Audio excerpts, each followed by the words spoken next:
Class 8 विज्ञान का पाठ 2 मानव निर्मित वस्तुएं। तो इसका आज हम अभ्यास प्रश्न हल करेंगे। तो पहले है सही विकल्प के सामने सही का चिन्ह अपनी उत्तर पुस्तिका में लगाइए। तो थर्माकोल का दूसरा नाम स्टायरॉन। आगे देखेंगे पौधों का मुख्य पोषक तत्व है नाइट्रोजन। इसके आगे है फेरिक ऑक्साइड मिलाने से निर्मित कांच होते हैं हल्का नीला। इसके आगे खिड़कियों में प्रयोग किया जाता है साधारण या मृदुक कांच।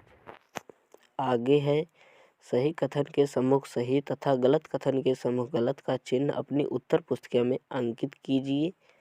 आगे है फोटोक्रोमिक कांच प्राप्त करने के लिए उसमें कुछ सिल्वर आयोडाइड मिलाया जाता है, सही है।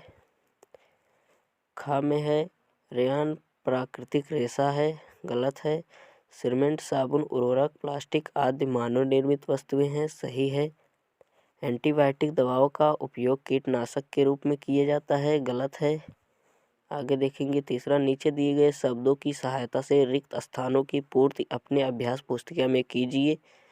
तो लिखा है साबुन प्राकृतिक बर्तन संश्लेषित पराबैंगनी। तो पहला है मेलामाइन का उपयोग प्लास्टिक के बर्तन बनाने में किया जाता है। आगे है सूत रेशम ऊन प्राकृतिक रेशे हैं। आगे है गा धूप के चश्मे सूर्य की पराबैंगनी किरणों से आँखों को बचाते हैं। घा है सोडियम हाइड्रोक्साइड और वनस्पति तेल की क्रिया से साबुन प्राप्त किया जाता है। आगे अड़ा है ये प्रश्न है संश्लेषित रेशों से बने कपड़े अधिक टिकाऊ सस्ते होते हैं। आगे है चौथा प्रश्न संपेक्ष में उत्तर दीजिए प्राकृतिक एवं मानव निर्मित वस्तुओं से क्या समझते हैं। तो उत्तर में लिखेंगे प्राकृतिक वस्तुएं जिन वस्तुओं को प्रकृति हमें प्रदान करती है उसे प्राकृतिक वस्तुएं कहते हैं, जैसे जल हवा मिट्टी पेड़ पौधे जीव जंतु सूर्य नदी पहाड़ आदि।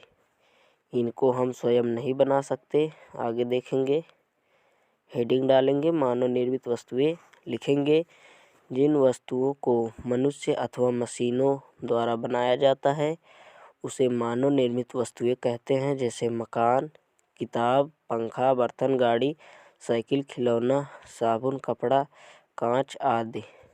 तो आगे लिखेंगे खा किन्हीं 4 प्रकार के कांच का नाम लिखिए। तो हेडिंग में लिखेंगे 4 प्रकार के कांचों के नाम।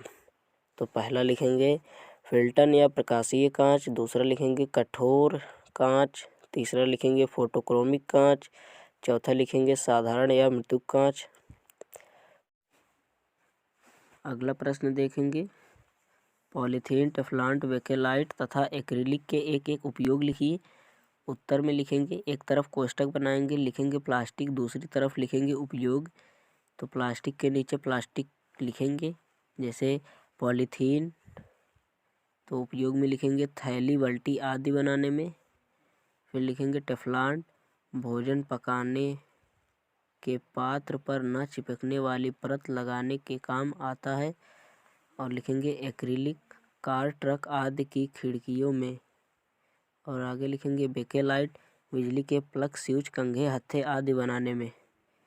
आगे लिखेंगे घा साबुन और अपमार्जक में अंतर है। तो देखेंगे क्या अंतर है इसमें, इतनी हेडिंग डाल लेंगे साबुन और अपमार्जक में अंतर। उसके बाद लिखेंगे कोष्टक में साबुन या वनस्पति तेल और सोडियम अथवा पोटेशियम हाइड्रोक्साइड की पारस्परिक क्रियाओं द्वारा बनाया जाता है। अपमार्जक में लिखेंगे यह पेट्रोलियम हाइड्रोकार्बन्स से बनते हैं। और आगे लिखेंगे साबुन कठोर जल के साथ कम झाग देता है। लिखेंगे अपमार्जक साबुन की अपेक्षा कठोर जल में अधिक झाग देता है। आगे लिखेंगे मृत्तिका क्या है।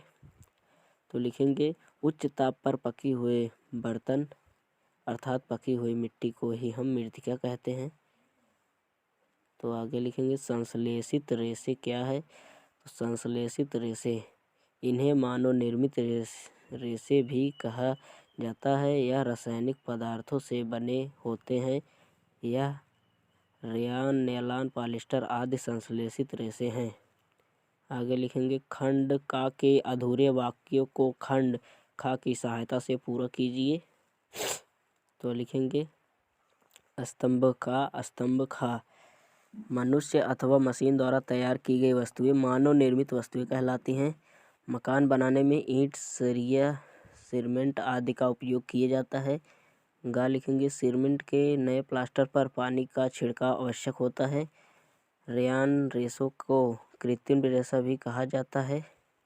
आगे लिखेंगे पांचवा प्रश्न देखेंगे। निम्नलिखित प्रश्नों के उत्तर दीजिए। भूमि में पोषक तत्वों की पूर्ति के लिए कौन कौन से उपाय किए जा सकते हैं?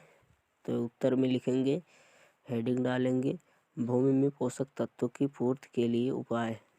लिखेंगे मिट्टी परीक्षण के आधार पर ही उर्वरकों एवं जैविक खादों का प्रयोग करना चाहिए।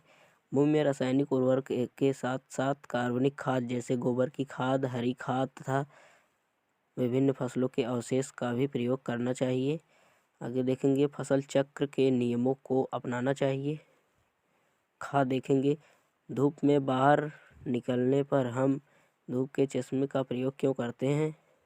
तो लिखेंगे धूप के चश्मे आँखों को सूर्य की गर्मी और पराबैंगनी किरणों से बचाने के लिए किया जाता है।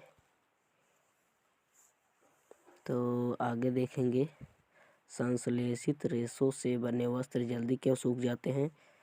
संश्लेषित रेशों से बने वस्त्र कम पानी सोखते इसलिए। तो यहाँ देखिए कम पानी सोखते हैं इसलिए जल्दी सूख जाते हैं।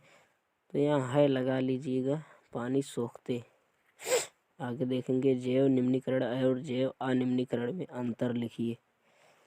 तो पहले हेडिंग डालेंगे, फिर लिखेंगे जो पदार्थ प्राकृतिक क्रियाओं द्वारा अपघटित हो जाता है जैव निम्नीकरण पदार्थ कहलाता है। जैसे सब्जी व फल के छिलके, भोजन, कागज, लकड़ी, सूती कपड़े, ऊनी वस्त्र आदि।